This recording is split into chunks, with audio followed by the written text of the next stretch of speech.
రే, ఎందుకు వచ్చావురా మా ఇంటికి? నిజం చెప్తున్నానండి, నేను దొంగతనం చేయడానికి రాలేదు. ఈ మధ్య దొంగతనాలు నాకు అసలు కలిసి రావట్లేదు. అందుకే పూజా గారి చెల్లెల గురించి చెప్పి తనతో నేను ఆ డబ్బులు అడిగి తీసుకెళ్దామని వచ్చానండి. నా మాట నమ్మండి. పూజ చెల్లెల గురించి చెప్పడానికి వచ్చావా? అవునండి, తనెవరో కాదండి, క్రాంతి. ఆ కూత కూసావంటే ఆ? 4 కోసేస్తాను. ఈ విషయం నువ్వు పూజకి చెప్పడానికి వీల్లేదు. చెప్తే నాకు డబ్బులు వస్తాయండి. పోనీ పూజా గారికి చెప్పొద్దంటే క్రాంతి గారికి చెప్తాను, ఆవిడైనా నాకు డబ్బులు ఇస్తారు. క్రాంతికి కూడా ఇది చెప్పడానికి వీల్లేదు. మరి నాకు డబ్బులు ఎవరు ఇస్తారండి? మేమిస్తాం, నువ్వెవరికి చెప్పకుండా ఉంటే. నీకు కావలసినంత డబ్బులు ఇస్తాం. మీరిస్తారా? అవును, ఎంత కావాలో చెప్పు. ఆ.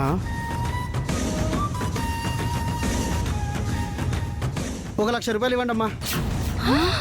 లక్ష?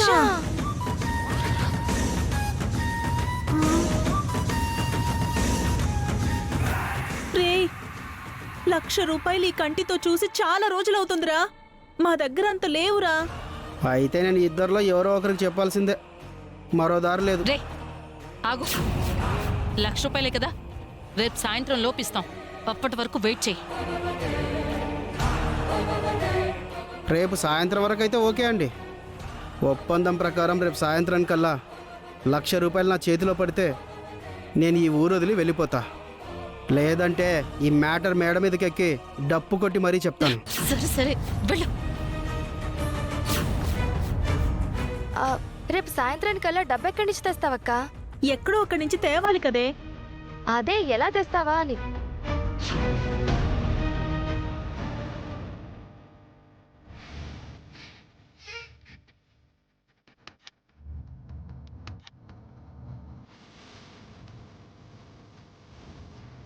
ఈ ఇంట్లోనే దొంగతనం చేస్తాను.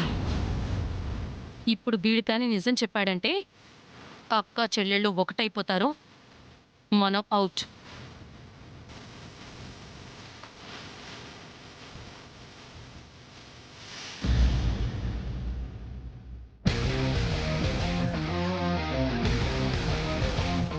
Hello madam.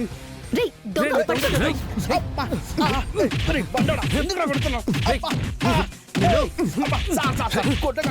సార్, నేను దొంగతనం చేయడం రాలేదు సార్. మరి దొంగతనానికి రాకపోతే మా ఇంటికి ఎందుకు వచ్చావు చెప్పు. నేను చెప్పేది నిజం సార్, నేను దొంగతనం చేయడానికి రాలేదు.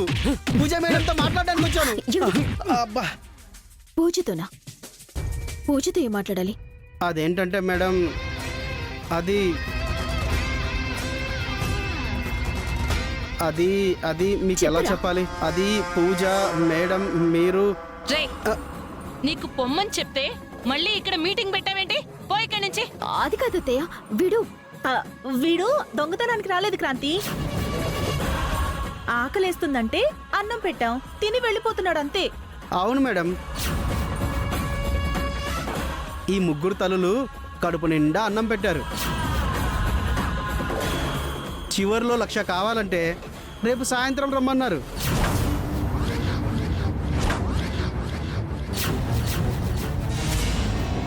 లక్ష ఏంటి? అదే అదే, లక్షణంగా ఉంటుంది, పెరుగుతో ఆఖరి ముద్ద పెట్టండమ్మా అంటే రేపు సాయంత్రం వస్తే పెడతాం అంటున్నారు. రేపు సాయంత్రం పెడతారుగా మేడం? ఆ చెప్పాం కదా, వెళ్ళు వెళ్ళు వెళ్ళు. Okay, good night madam. వెళ్ళు. రేయ్, ఆ? ఆగరా. ఏంటి మేడం? తినడానికి తిండి లేదంటున్నావు, ఉండడానికి ఇల్లు ఇక్కడ ఉంటుంది గాని ఈ రాత్రికి ఇక్కడే ఉండు. రేపొద్దునే వెళ్దు గాని. వీడిక్కడ ఉండడం ఏంటి క్రాంతి? ఏయ్, నీకేమైనా మైండ్ ఉందా? దొంగని ఇంట్లో ఉండమంటున్నావు? మేడం, నేను దొంగతనాలు చేస్తున్నప్పుడు మీరు దొంగ అంటే పడతా గాని మానేసిన తర్వాత కూడా దొంగ అంటే ఇన్సల్టీగా ఫీల్ అవుతాను. ఏంటో ఫీల్ అయ్యేది? నేను ఇలా కాదు కానీ పోలీస్ స్టేషన్కి వెళ్దాం పదరా. వామ్మో, పోలీసులా? వద్దండి, వాళ్ళకి దొరికానంటే నా పాత లెక్కలన్నీ తీసి చావగొడతారు. ఏమండి, మీరు ఆగండి. చూడు, రేపు నీతో నాకు చిన్న పనుంది. ఆ పని చేసి పెట్టావంటే నీకు కొంత డబ్బులిస్తాను. డబ్బులు ఇస్తారా? పని చేస్తే ఈవిడ డబ్బులు ఇస్తా అంటుంది, రేపు సాయంత్రానికల్లా వాళ్ళు 1,00,000 చేతిలో పెడతానన్నారు. రేపటి వరకు ఉండి ఈవిడ పని చేసి పెడితే ఈవిడ డబ్బులు ఇస్తుంది, ఆవిడ డబ్బులు ఇస్తుంది. మొత్తం కలిపి పట్టుకుపోవచ్చు.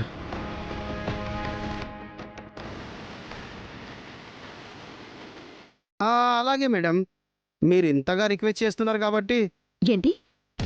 ఇక అదే మీరు పని చేసిన దానికి డబ్బులు ఇస్తా అంటున్నారు కాబట్టి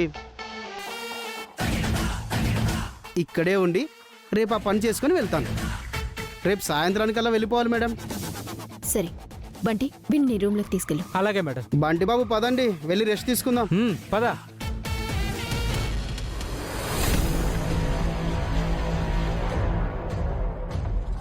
ఏమే ఏంటే వాడితో నీకు పని? ఎందుకు ఇంట్లో ఉండమన్నావు?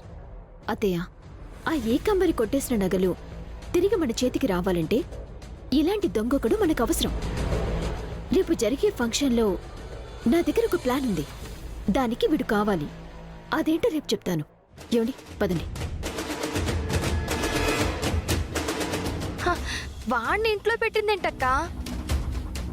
పొరపాటును కానీ ఆ దరిద్రుడు టంగ్ స్లిప్ అయ్యాడంటే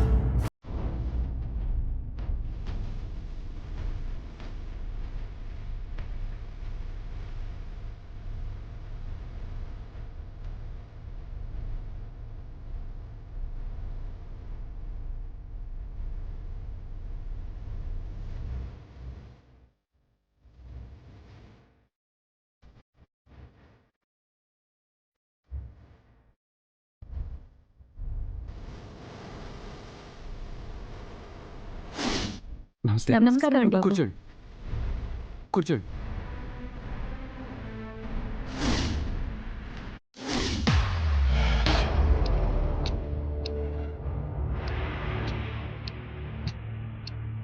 రేయ్,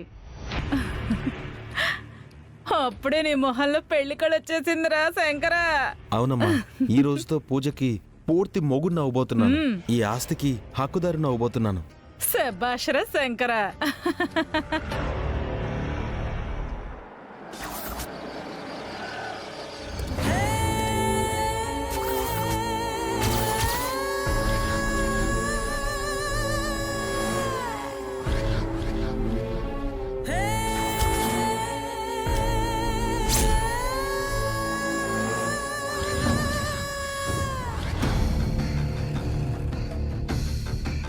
వాళ్ళే టైంకి బయటకు వచ్చావత్తా. నీ ఎంట్రీ తర్వాత కథలో మూమెంట్ స్టార్ట్ అవ్వాలి. అవుతుందల్లుడు. ఆ క్రాంతికి, ఆ లల్లీ బ్యాచ్కి ఒక్కొక్కరికి మెంటల్ ఎక్కిస్తాను. అందరినీ ఉక్కిరి బిక్కిరి చేసేస్తాను. నేను లోపలికెళ్తాను, అతను చూసి ఫోన్ చేస్తాను. అప్పుడు రారా గిరి నువ్వు. అలాగే పెద్దమ్మా. నటు పద.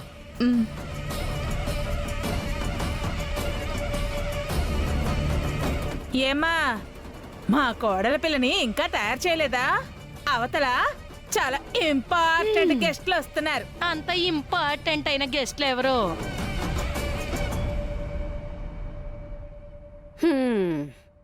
ఏంటి క్రాంతి డల్లుగా ఉన్నావు?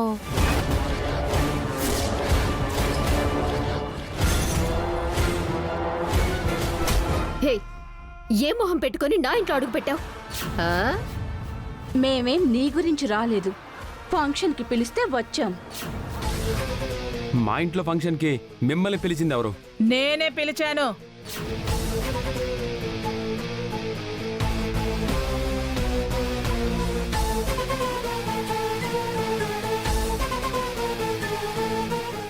ఈవిడ నాకు దగ్గర బంధువు.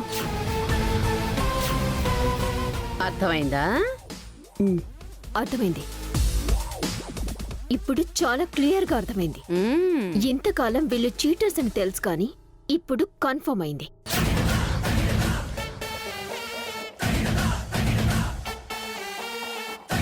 పూజకి వీళ్ళ అబ్బాయికి పెళ్లి జరగలేదని అర్థమైంది. ఇదంతా నువ్వాడుతున్న డ్రామా అని, దీని వెనకాల అసలు సూత్రధారివి నువ్వేనని కన్ఫర్మ్ అయింది. అసలు పూజ మేడంకి గతం మర్చిపోయేలా చేసింది కూడా వీళ్ళే అయి ఉంటారు మేడం. మర్యాదగా వచ్చిన దారిలోనే బయటికి వెళ్ళకపోతే కాళ్ళు చేతులు విరిచి మెడ పట్టుకొని బయటికి గెంటుతాను. హే, ఏంటే నువ్వు గెంటేసేది? ఇది నా కోడలి ఇల్లు, అంటే ఇది నా ఇల్లు. మీరంతా దిక్కులేక నా ఇంట్లో తల దాచుకుంటున్నారు. మా బంధువుల్నే బయటకు పొమ్మనే హక్కు అధికారం మీకెక్కడుంది? అక్క, నువ్వు కూర్చోక్క. ఎవరు ఆపుతారో నేను చూస్తాను. హే! ఒక్క అడుగు ముందుకు వేసిన కాళ్ళు చేతులు విరుగుతాయి. పో బయటికి. క్రాంతి,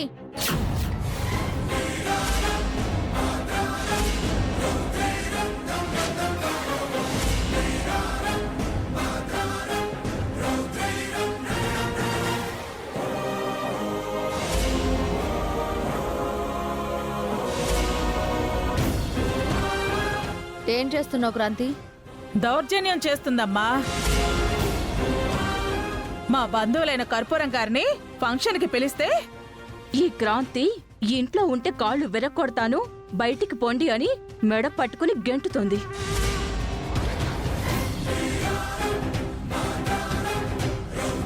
మీ అత్తంటే అభిమానంతో ఈ ఫంక్షన్కి పిలిస్తే వచ్చామమ్మా, కానీ ఇలా అవమానిస్తారనుకోలేదు.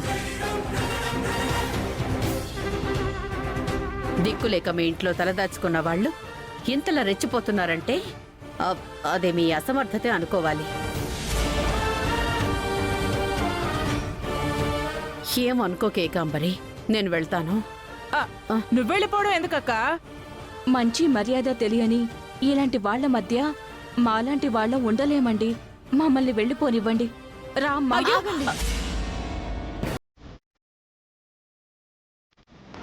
తను చేసింది తప్పే. నేను క్షమాపణ అడుగుతున్నాను. ఓహో, పూజ, దానికి క్షమాపణ అడగడం ఏంటి? అసలు అది ఎలాంటిదో తెలుసా నీకు? మన కుటుంబాన్ని ఇబ్బంది పెట్టాలని, నీ ఆస్తి మొత్తం కొట్టేయాలని ఎన్నోసార్లు కుట్రలు చేసింది.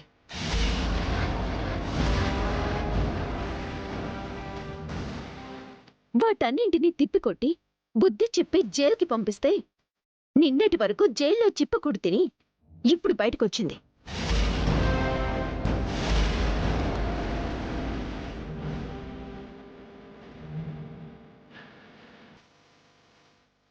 పూజకి గతం గుర్తులేదు కాబట్టి నువ్వేం చెప్పినా నమ్మేస్తుందనుకుంటున్నావా? నేను దొంగనా? నేను మీ ఆస్తి కొట్టేయాలని చూసానా? నేను జైలుకెళ్ళానా? అవ్వా! ఎన్ని అబద్ధాలు ఆడుతున్నారమ్మా? పూజ, మేమేంటో మా అమ్మ క్యారెక్టర్ ఏంటో మీ అత్తయ్య గారికి బాగా తెలుసు. నా గురించి మీ అత్త చెప్తే నమ్ముతావా? ఈవిడ గారు చెప్తే నమ్ముతావా పూజ? మా అత్తయ్య చెప్తేనే నమ్ముతానండి.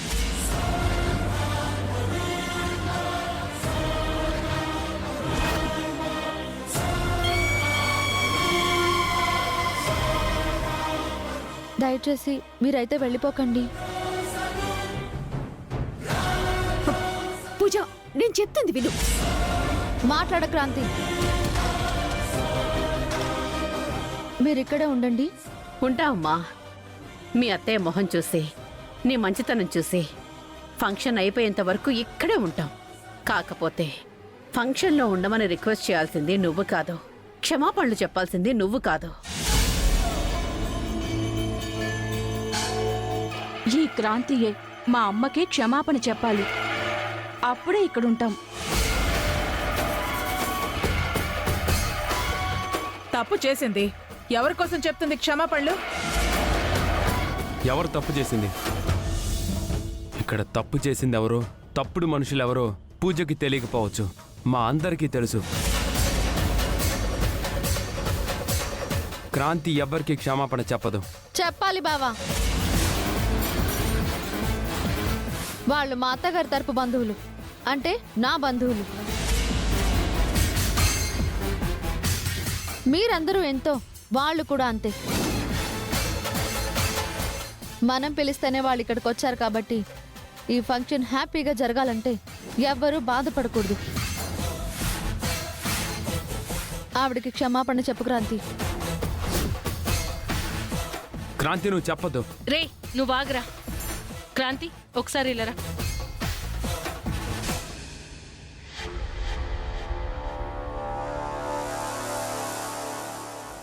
క్రాంతి, ఇప్పుడు నువ్వు క్షమాపణలు చెప్పకపోతే ఆ వంక పెట్టుకొని ఇప్పుడే మనల్ని అందరినీ ఈ ఇంట్లోంచి గెంటేయటానికి ప్లాన్ చేస్తారే. ఈ ఇంట్లో నుంచి బయటికి వెళ్ళిపోతే మనం ఎక్కడున్నా దర్జాగా బ్రతకగలం. కానీ ఈ ఇంట్లో పూజ మాత్రం ఒంటరి అయిపోతుంది. గతాన్ని మర్చిపోయి ఎవరు తనవాళ్ళో ఎవరు పరాయి వాళ్ళో తెలుసుకోలేని పరిస్థితిలో ఉంది. ఇప్పుడు మనం కూడా తోడు లేకపోతే దాన్ని దిక్కుమొక్కు లేనిదాన్ని చేస్తారు క్రాంతి.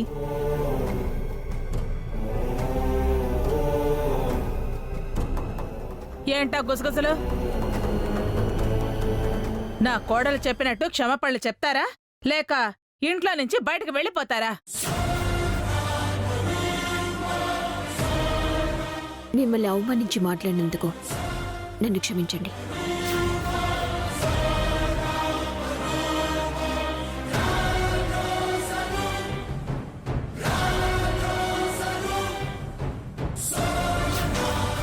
రే నాన్న, కళ్యాణ్ పదండి.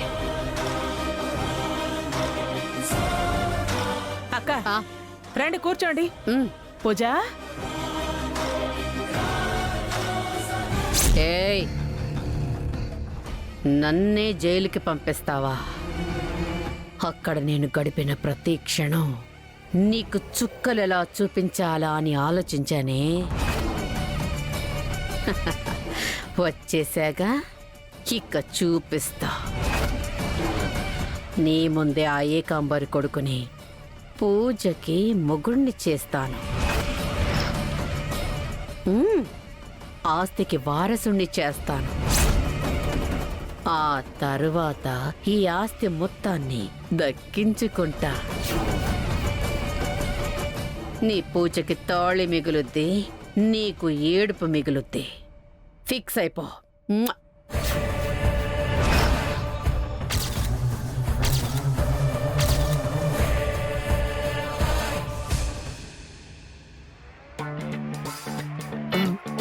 చిట్టుబాబు, మేడం, ఇవాళ నీకు పని చెప్తానన్నాను కదా. చెప్పండి మేడం. పని లేకే ఫోన్లో వీడియో గేమ్స్ ఆడుకుంటున్నాను. ఆ కర్పూరం ఇంటికొచ్చిందంటే మిగతా వాళ్ళు ఇంట్లోకి రాకపోయినా ఈ చుట్టుపక్కల ఎక్కడో ఉండే ఉంటారు. కాబట్టి ఇదే కరెక్ట్ టైం. నన్నేం చేయమంటారు మేడం? కర్పూరం ఇంటికి వెళ్ళి వాళ్ళింట్లో ఉన్న నగలు నువ్వు తీసుకురావాలి. మేడం, ఎందుకు అలా అరిచావు? లేకపోతే ఏంటి సార్, మారాలనుకుంటున్న మనిషిని మారనివ్వదా ఈ సమాజం? దొంగలాగే బతకాలా? దొంగలాగే చావాలా? మధ్యలో బాబాలాగా మారకూడదా?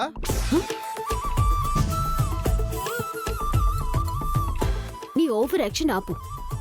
ఆ కర్పూరం ఇంట్లో కొట్టేయమంటుంది మా నగల్ని. ఆ బ్యాచ్ తెలివిగా మా పూజ మేడం నగలు కొట్టేశారు.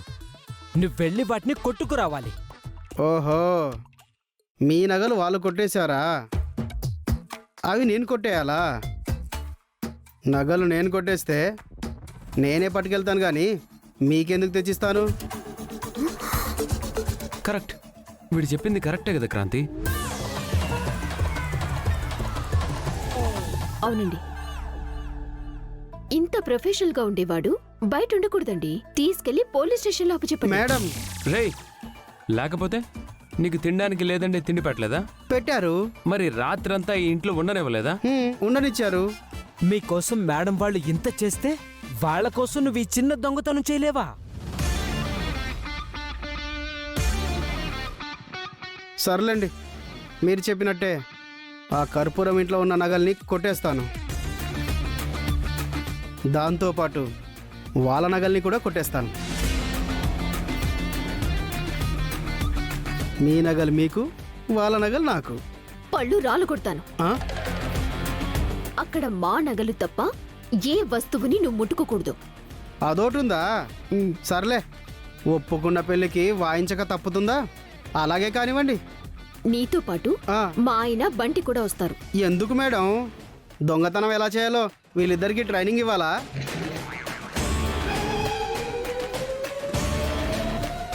సర్లేండి, ఈలోపు నా ప్రొఫెషన్ పనులు నేను చూసుకుంటాను.